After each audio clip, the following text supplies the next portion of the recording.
the other disorder, let me make sure I hit them all inside. Thyroid condition. So does anyone know what a thyroid is? Huh? Ooh. A thyroid can cause hip problems, but the thyroid itself is a gland, and what glands do is glands secrete hormones. So what we don't realize, and if you have a phone, please put it away. What we don't realize is that we have natural hormones in our bodies, right?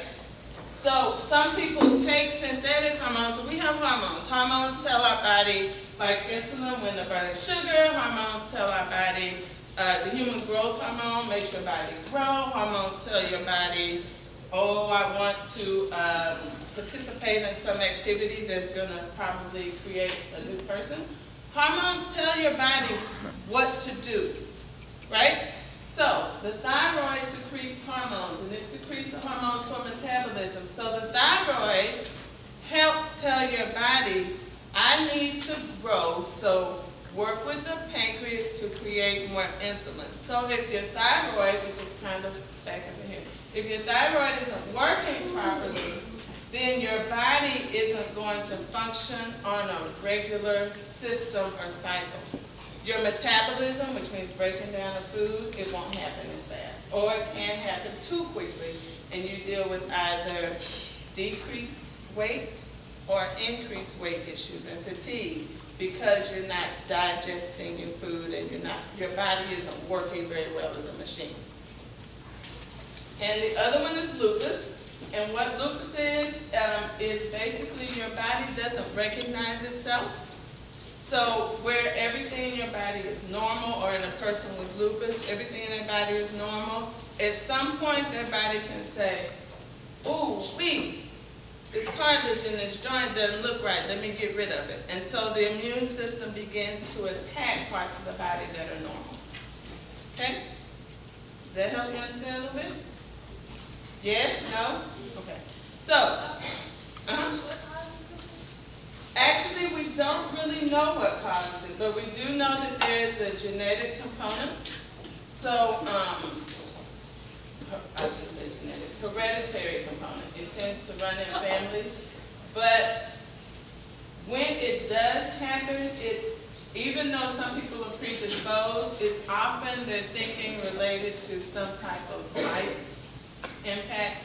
There are people with lupus who have to change all the light bulbs in their house because they respond very differently to light. So there's small consideration.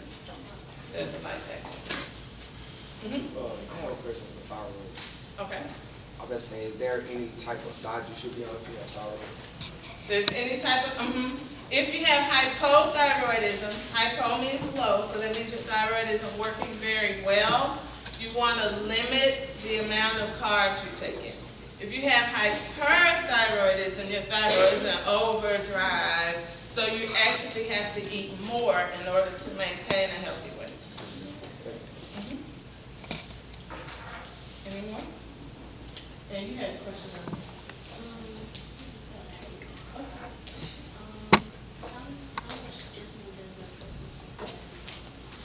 Her question was, how much insulin does a person with type 1 diabetes need? And the answer to that is it varies on the person. Because people are at different weights, it's going to vary on that person. There is no set amount of insulin that everyone needs. It varies on that person's body weight. Yes, sir? What kind of diseases does steroids? Okay. Yes, what kind of diseases can steroids influence? So, remember that you have natural steroids in your body, right? The steroids work on what's called feedback loop. So your body right now could be saying, you know what, I need some more calcium and potassium, right? Or your body says, and if you need more, you're craving bananas, you're craving pickles, okay? Or you're craving milk. But if you take a steroid, then it tricks your body into thinking you have something that you don't really have, right? So it throws off your feedback loop. So eventually, all of the I'm at a loss for words, glands, like your thyroid and your pancreas, that secrete or give off hormones, they basically stop working. Because they don't know what to do, because you're just injecting all this other stuff, and they're like, man, I can't tell what this child right here needs. So they just kind of stop. So, at some point, the steroid itself overtakes your body. Does that part make sense? So if you stop taking steroids, then you have to figure out, or your doctor uses medications and diet to figure out slowly how to kind of reactivate and recuperate the work of those glands and your brain will naturally do. So if that's the case, after steroids, people actually have to decrease their food intake. They have to take small meals a lot of times a day because their body doesn't understand how to store anything. So generally, like when you eat lunch, your body burns right afterwards, and then it stores some of that. And you may use that same energy at 2 o'clock, and then at 3 o'clock, and then at 4 o'clock, and then at 5 o'clock, until it's time to eat dinner. Well, if you ruin your body's hormonal system, it can't control that.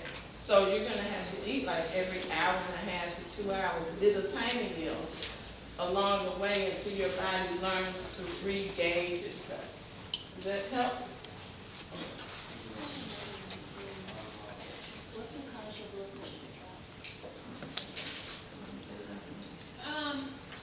There's different things that can cause your blood pressure to drop. Medications that someone might be on. Some people naturally have low blood pressure. We have people that come in that usually do have low blood pressure. One of the things that a doctor might do is put them on a medication that might help with that. As far as any other things that you can do to raise it back up, I'm not really sure, or I don't really know much about any other reasons. Blood pressure is, in addition, well, actually as a result of those, blood pressure is controlled by several things. It has some hormonal or chemical control, but the greatest influence on blood pressure is the chemical called epinephrine, and it's like an excitement chemical. So when you get scared or you get hyped and you have this like all this energy and you start sweating and just busy. Y'all ever felt like that? Like you're kind of nervous and hyped and just whoo. Okay, so that's your epinephrine kicking in. That directly affects blood pressure. So if blood pressure is low, sometimes there's not enough epinephrine and what we call acetylcholine, but sometimes there's too much of it, and that's going to increase you. And when you have to balance, they use those same medications to balance. Okay. So I think I'll take these last two questions that you can. Okay. Ms. Moore, please give Ms. Moore, thank you.